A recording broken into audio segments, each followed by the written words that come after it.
Herkese selamlar. Başlıkta da belirttiğim gibi buzdolabına yaptığım alarm sisteminden size bahsedeceğim. Daha önce buzdolabını akıllıya çevirmiştim. Bu videoyu bir arkadaşım görmüş. Buzdolabının akıllıya çevrilme videosunu izlemek isteyenler için sağ köşeye ekleyeceğim. Oradan izleyebilirler. Şimdi projeden bahsedeyim. Öncelikle arkadaşım beni aradı ve dedi ki benim uzakta çalışan bir buzdolabım var. Bu buzdolabının kaç derece olduğunu ben evimden görmek istiyorum. Herhangi bir acil bir durumda, örnek veriyorum, sigorta attı, elektrikler kesildi. Benim telefonuma bilgi gelmesini istiyorum dedi. Başka da herhangi bir özellik istemediğini söyledi. Ben de ona küçük böyle bir cihaz tasarladım. Bu cihaz ile buzdolabının derecesini anlık olarak evinden görebilecek. Ve örnek veriyorum, buzdolabının derecesi 5 dereceden daha fazla olursa sistem internet üzerinden telefonuna bildirim gönderecek ve ayrıca mail adresine de mail gönderecek. Normale döndüğü zaman da aynı şekilde internet üzerinden telefona bildirim gönderecek ve ayrıca da mail hesabına mail gönderecek. Cihazın kısaca yapacağı iş bu kadar. Başka da bir görevi olmayacak. Şimdi size cihazı bir göstereyim. Şöyle, burada bir USB girişi var. 5 volt girişi oluyor. Buradan enerji alıyor cihazımız ve bu şekilde çalışıyor. Şöyle çevirdiğimde burada bir düğme var. Bu düğme sistemin resetlenmesini sağlıyor. Örnek veriyorum, arkadaşımın Wi-Fi şifresi değişti veya Wi-Fi adı değişti. Onu buradan yapıyor. Bu düğmenin özelliğini birazdan göstererek anlatacağım. Burada da 2 tane uç var. Bu uçların da takılması gereken uçlar burada. Buradaki pabuçlara takılıyor. Yaklaşık 2 metre uzunluğunda bir kablosu var. Bu pabuçları taktıktan sonra ve sisteme enerji verdikten sonra burada görülen sensörü buzdolabının içerisine koyduğumuzda buzdolabının içerisini sistem ölçmeye başlıyor ve ayarlanan ayarlarla çalışmaya devam ediyor. Cihazı buzdolabının içerisine koymuyoruz. Çünkü eksi derecelerde bu cihaz çalışmaz. Sadece sensörü koyuyoruz. Bunu koyarsak bozulabilir. Neredeyse bütün her şeyini anlattım. Size şimdi nasıl çalıştığını göstereceğim. Öncelikle 5 voltluk bir USB bağlayarak işleme başlıyoruz.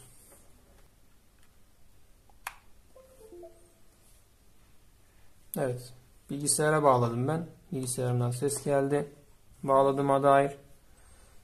Hemen internete bağlandı ve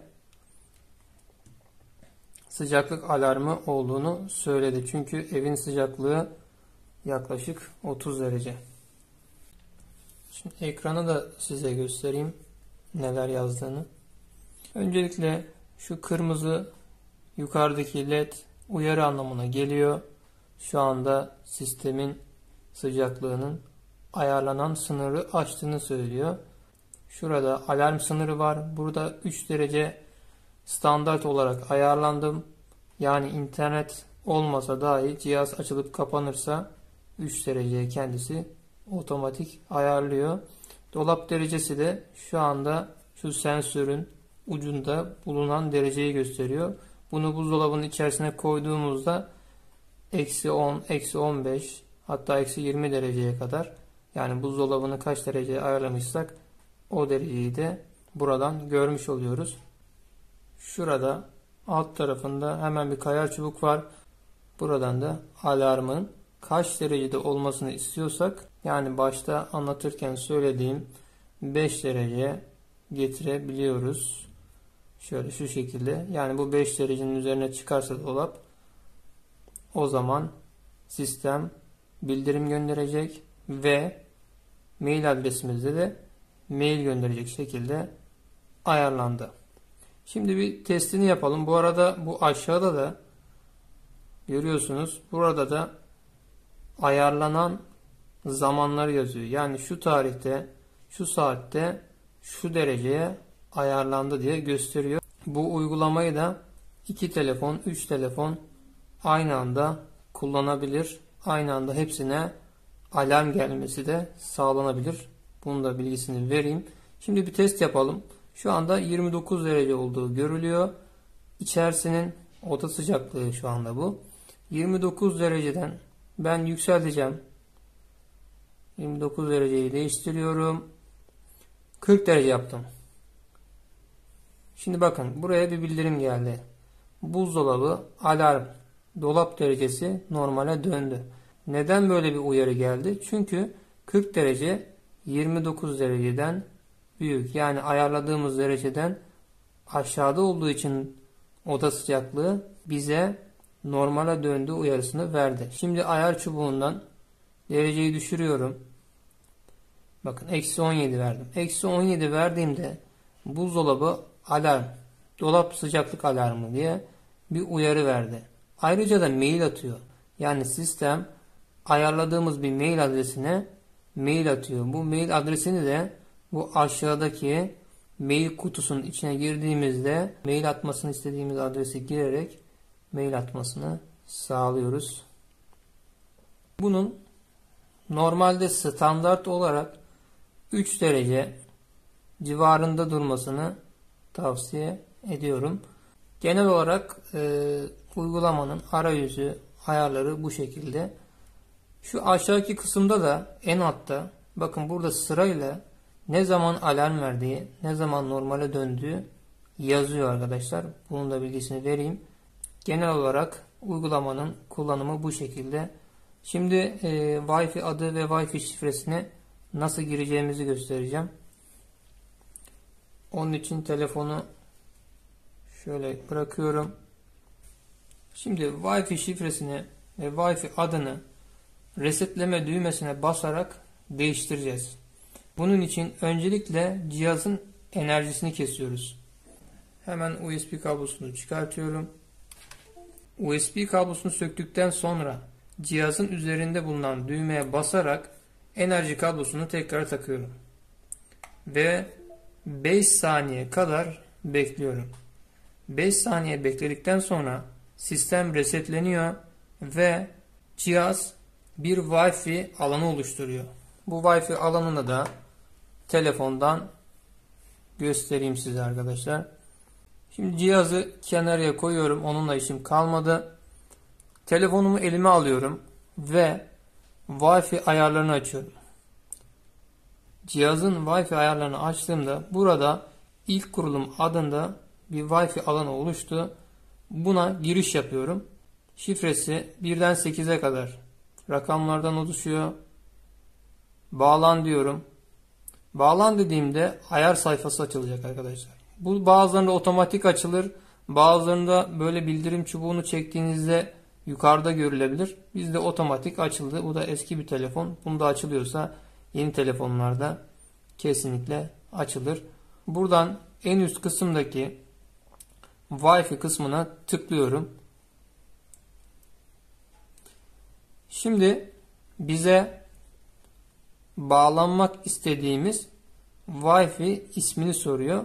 Ben burada test amaçlı bir tane Wi-Fi alanı oluşturdum. Buraya bağlanıyorum. Buranın şifresi de yine aynı şekilde 1'den 8'e kadar yaptım. Bu test amaçlı bir Wi-Fi ağı. Cihazı normalde evin internetine bağlamanız gerekiyor. Yani sizin internetinizin ismi, şifresi neyse ona bağlıyorsunuz. Daha sonra aşağı iniyorsunuz. Şuraya hiç ellemiyorsunuz. En alt kısımda Wi-Fi adı ve Wi-Fi şifresi diye bir kısım var. Buraya aynı şekilde yukarıda girdiğiniz Wi-Fi adını, yani buraya yine test yazıyorsunuz. Yine buraya da aynı şekilde 1'den 8'e kadar şifrenizi giriyorsunuz. Burada bir kere girmiştik. Bir de burada giriyoruz tekrar. Bunun amacı sistemin bu şifreleri kaydetmesi. Yani bunun elektriği sökülse dahi 5 voltluk USB'sini çıkarsanız dahi hiçbir şekilde cihaz bu Wi-Fi şifrelerini unutmuyor. İçerisinde saklıyor. Bunun da yine bilgisini vermiş olalım. Daha sonradan save diyerek kaydediyorum.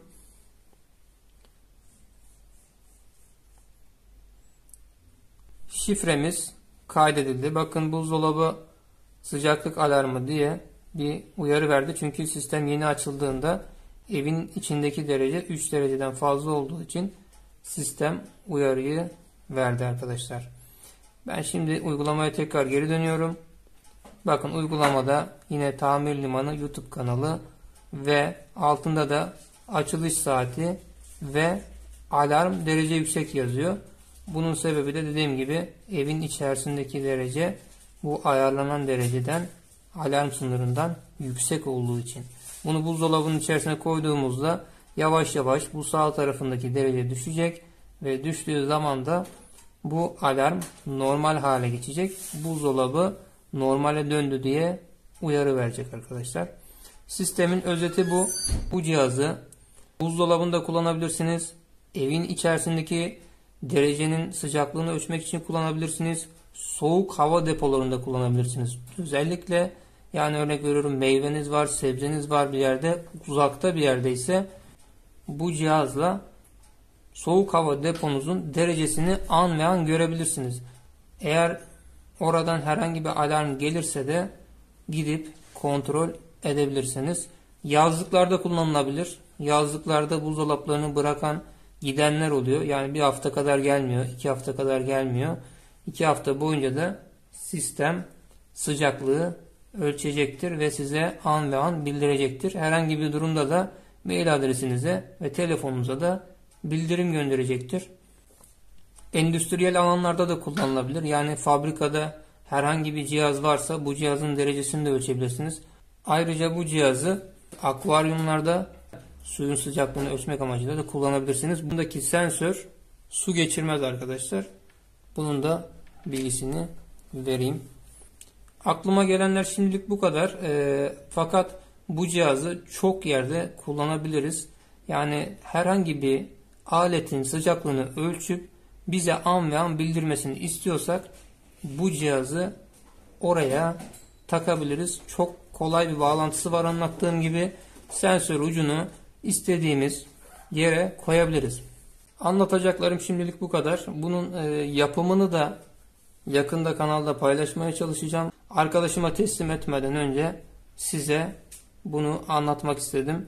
Herkese sağlıklı günler diliyorum. Hoşça kalın.